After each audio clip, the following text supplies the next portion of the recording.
एक 20 साल की मॉडल की डेड बॉडी सेकंड फ्लोर के एसी डक्ट पर मिलती है। उसके शरीर पर कोई कपड़ा नहीं होता। पुलिस को पहले ऐसा लगता है कि यह केस सुसाइड का है, लेकिन जैसे जैसे जांच आगे बढ़ती है पुलिस इसमें हत्या का मामला दर्ज करती है। इसमें कई आरोपियों को गिरफ्तार करती है।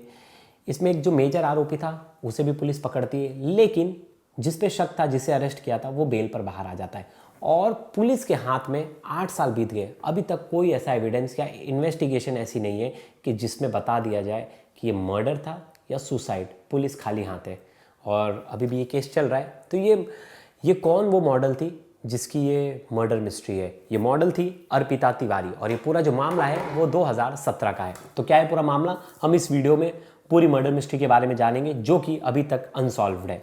तो नमस्कार, मेरा नाम है प्रवेश पांडे और आप देख रहे हो क्राइम तक। जो मामला है वो 10 दिसंबर 2017 का है। अर्पिता तिवारी 19 साल की लड़की और बड़ी टैलेंटेड, और बहुत सारे शोज़ में, मतलब जो इवेंट मैनेजमेंट के शोज़ होते हैं उसमें एंकरिंग करती है। मूल रूप से ये रहने वाली झारखंड की थी, लेकिन मुंबई में अपनी फैमिली के साथ शिफ्ट थी और अच्छी खासी एंकरिंग करती थी, मॉडलिंग भी करती थी। दोनों पार्ट टाइम एंकरिंग करती थी जिससे पैसे आता था, और मॉडलिंग भी कर रही थी, और इन फ्यूचर प्लान था मूवीज़ में काम करना। तो सब चीज़ चल रहा था। तो अर्पिता की जो जान पहचान होती है वो पंकज यादव नाम के शख्स से होती है। पंकज यादव से नज़दीकियाँ बढ़ती है और पंकज यादव आगे चल के इनका बॉयफ्रेंड बन जाता है। अब कुछ टाइम बाद इनका सब बढ़िया चलता रहता है, ऐसी ही सब चीज़ें, नॉर्मल लाइफ, दोनों पार्टी वार्टी सब चीज़ जो मुंबई की लाइफस्टाइल में जो सेलिब्रिटीज़ मोस्टली करते हैं, मॉडल्स ही, सब अच्छा चल रहा होता है, सब बढ़िया बढ़िया चीज़ है। इस बीच 10 दिसंबर 2017 तारीख, अब जो अर्पिता है वो अपना एक शो ख़त्म करके आती है। एसएल वर्ड में ही होता है इवेंट, और इन लोग प्लान करते हैं कि पंकज यादव के घर पे चलकर हम लोग पार्टी करेंगे, जो कि उसका घर होता है मुंबई के मीरा रोड इलाके में। अब मुंबई के मीरा रोड वो पहुंचते हैं तो पंकज के घर में पहले से ही और 4 लोग मौजूद होते हैं, उसके 4 दोस्त, जिसमें उसका एक दोस्त होता है अमित। अब इन सब, अमित पहले से ही अर्पिता को जानता होता है और पंकज का भी बहुत पुराना दोस्त होता है। इन सब लोग पार्टी करते, शराब वराब पीते, दारू पार्टी फुल चलती है, और करीब 4 बजे ये लोग सो जाते हैं। अब इस बीच जो पंकज का दोस्त है अमित, वो उठता है रात के मतलब सुबह को 5:30 बजे, और वो उठता है और देखता है कि हॉल में, अच्छा एक और चीज़, पंकज और अर्पिता और अमित ये तीनों लोग हॉल में सोते हैं, बाकी जो 2 दोस्त थे वो बेडरूम में सो जाते हैं।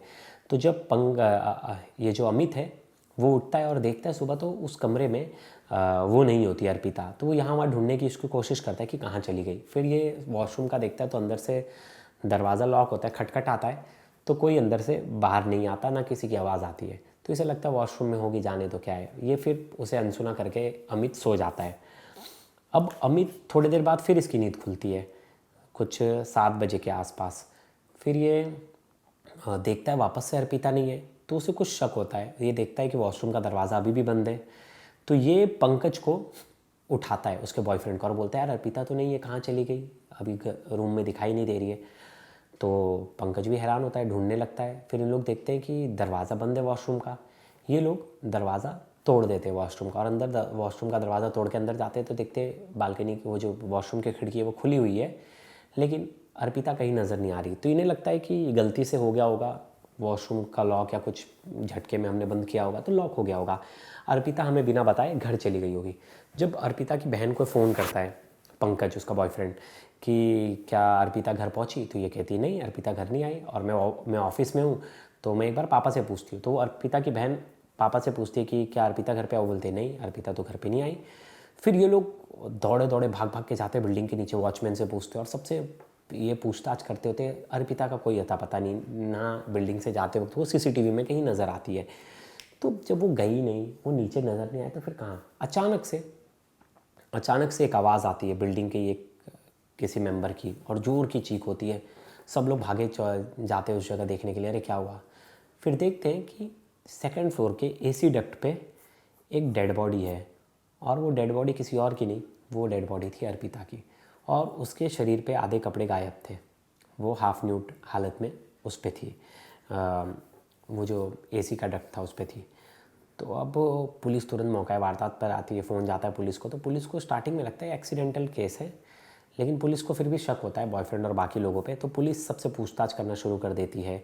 अर्पिता के बॉयफ्रेंड से पूछताछ करती है, इन्वेस्टिगेशन चलता है, सब कुछ चलता रहता है, पुलिस जानकारी निकालने की कोशिश करती है। तो पुलिस पहले पूछताछ करती तो आरोपी मतलब पुलिस को ऐसा लगता है कि इन लोग ने कुछ किया होगा। फिर इन लोग सबके बयान लेती, पंकज यादव के, अमित के और बाकी जो 2 लोग थे उनसे भी। तो पंकज यादव बोलता है कि मैं तो सोया था, मुझे इसने उठाया, अमित ने, फिर मैंने देखा, हम नीचे गए, हमें पता नहीं चला, तो हमें लग रहा था कि वो नीचे चली गई, हम नीचे गए ढूंढने, हमने उसके घर पे भी फ़ोन किया, पता नहीं चला, फिर हमने बाद में देखी डेड बॉडी, तब हमें पता चला कि ऐसी ऐसी चीज़ें हो गई हैं। फिर जो अर्पिता है उसकी फैमिली को बिलीव नहीं हो रहा था। अर्पिता की बहन ने एक राज खोला, उसने कहा कि मेरी बहन की हत्या हुई है, ये सुसाइड केस नहीं है, और पुलिस इसे एक्सीडेंटल डेथ मान के चल रही थी। तो उसने बोला एक्सीडेंटल डेथ नहीं है, ये प्रॉपर मर्डर है। और मेरी बहन ने 1-2 दिन पहले ही बात की थी पापा से कि पापा सोने में इन्वेस्टमेंट करना है। उसने 1 दिन पहले कहा था कि पापा हम लोग कल साथ में डिनर करेंगे और साथ में खाएंगे, तो मेरी बहन ऐसा क्यों करेगी। मेरी बहन की पंकज से बन नहीं रही थी, और जिसको लेकर वो पंकज से ब्रेकअप भी करना चाहती थी, और पंकज और उसमें बनती नहीं थी, और दोनों आखिरी स्टेज पे थे ब्रेकअप के। जब पुलिस ये सब बात सुनती है तो पुलिस इसमें एफआईआर दर्ज करती है और इन्वेस्टिगेशन वापस से शुरू होती है, और इसमें इन दोनों को मुख्य आरोपी बनाया जाता है, सस्पिशियस, कि इनके ऊपर सस्पेक्ट है, इन पे हमें लग रहा है कि ये लोग हो सकते इस क्राइम में हिस्सेदार। तो उसमें पंकज यादव और उसका दोस्त अमित, दोनों से पूछताछ करते, तो पंकज का चैट निकालती है पुलिस, तो देखती है कि पंकज के चैट से बहुत सारी ऐसी चीज़ निकल कर आई कि ये दोनों की बन नहीं रही थी और इन लोग का ब्रेकअप होने वाला था। अब इसमें जो अलग फैक्टर था वो ये था कि पुलिस ने एक चीज़ नोटिस की कि अमित जो था वो भी अर्पिता से रेगुलर बात करता था फेसबुक पे, और अर्पिता को फोर्स कर रहा था कि तुम मेरे साथ अकेले मिलो, हम लोग अकेले बातचीत करेंगे। और अमित को ये बात पता थी कि पंकज से उसका ब्रेकअप होने वाला है।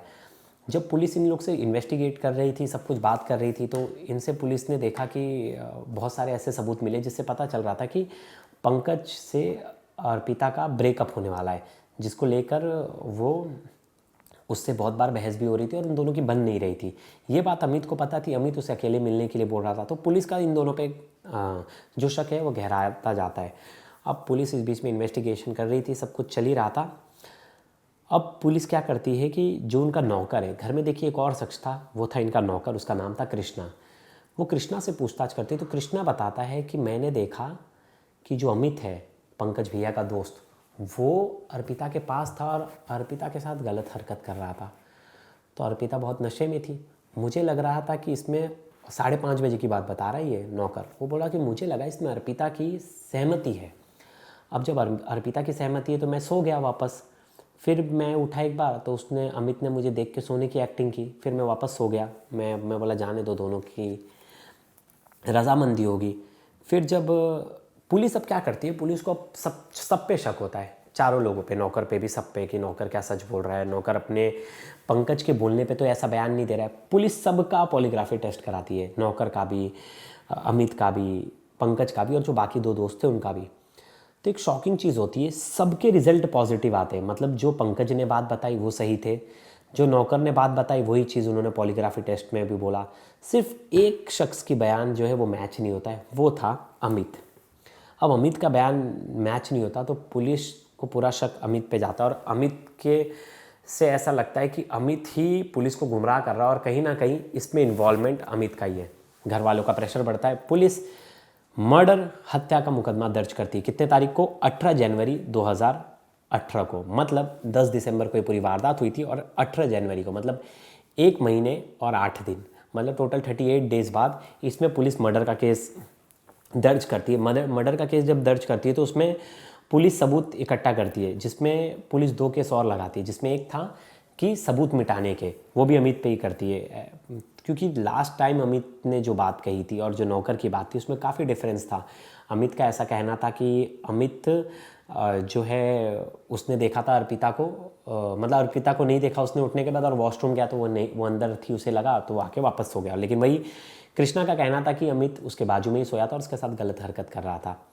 फिर पुलिस के इन्वेस्टिगेशन में पता चलता है कि अमित जो है वो एक तरफा प्यार करता था अर्पिता से, और वो अर्पिता, उसे ये बात पता थी कि पंकज यादव से उसका ब्रेकअप होने वाला है, तो वो इस फिराक में बैठा था कि उसका ब्रेकअप हो जाएगा, जिसके बाद मैं उससे अपनी बातें बनवा लूँगा, और इसलिए वो उसे बार बार फोर्स करता था कि तुम मुझसे अकेले में मिलो, मुझे बहुत बात करनी है। अब पुलिस इन्वेस्टिगेशन स्टार्ट कर देती है मर्डर केस में, तो मुकदमा दर्ज हो गया, लेकिन पुलिस के पास कोई ऐसा ठोस एविडेंस नहीं था जो ये प्रूव कर सके इस हत्या में पूरी तरह इन्वॉल्वमेंट अमित की है। तो पुलिस उसमें नाकाम रहती है, 2 महीने बीत जाते हैं, पुलिस उसमें नाकाम रहती है। फिर अमित को इस पूरे केस में बेल मिल जाता है और वो जेल से बाहर आ जाता है, क्योंकि पुलिस के पास कोई एविडेंस ही नहीं होता। अब इस केस को पूरे 8 साल हो गए, लेकिन अभी तक पुलिस के हाथ खाली हैं। पुलिस के पास ऐसे सबूत नहीं है जो ये प्रूफ करे ये मर्डर है या ये सुसाइड है। पुलिस ने अभी तक ये केस अनसॉल्व ही रह गया पुलिस के लिए, क्योंकि पुलिस के पास कोई भी अहम सबूत अभी तक पुलिस के हाथ में नहीं लगे जो बता सके कि ये मर्डर थी या ये सुसाइड का केस था। और नहीं पता अर्पिता को कब न्याय मिलेगा, और अर्पिता के माँ बाप इसी आस में बैठे कि जल्दी से उनकी बेटी को न्याय मिले और जो भी आरोपी है इस केस में उसको कड़ी से कड़ी सज़ा मिले। या ये केस सुसाइड का भी है तो पुलिस बताए ये केस सुसाइड का है, लेकिन अभी तक पुलिस के हाथ में कुछ भी नहीं लगा और पूरे 8 साल बीत गए। तो ये थी मुंबई की एक ऐसी चकाचौंध वाली स्टोरी जिसमें एक ऐसी डेथ हो जाती है जिसके बारे में अभी तक पुलिस के पास भी ऐसे कोई अहम सुराग या सबूत नहीं है, और ट्रायल पर ट्रायल चल रहा है। और आने वाले टाइम में देखना होगा कि क्या पुलिस प्रूफ कर पाती है कि अमित ही असली आरोपी है, या सबूत नहीं होने के कारण, या अमित को झूठा फंसाया जा रहा था, या सबूत नहीं होने के कारण अमित को जो कोर्ट है वो बाइज्जत बरी कर देती है। तो इस केस में आगे क्या होता है उस पर हम ज़रूर आपको अपडेट करेंगे, इस केस में क्या कुछ निकल कर आता है। लेकिन 8 साल का तो समय इतना बीत ही गया और परिवार इंसाफ की मांग कर रहे हैं, और इंसाफ की राह में पूरा परिवार बैठा है। तो ये थी अर्पिता तिवारी की स्टोरी। आपको ये मर्डर मिस्ट्री कैसी लगी ज़रूर बताइएगा कमेंट करके। धन्यवाद।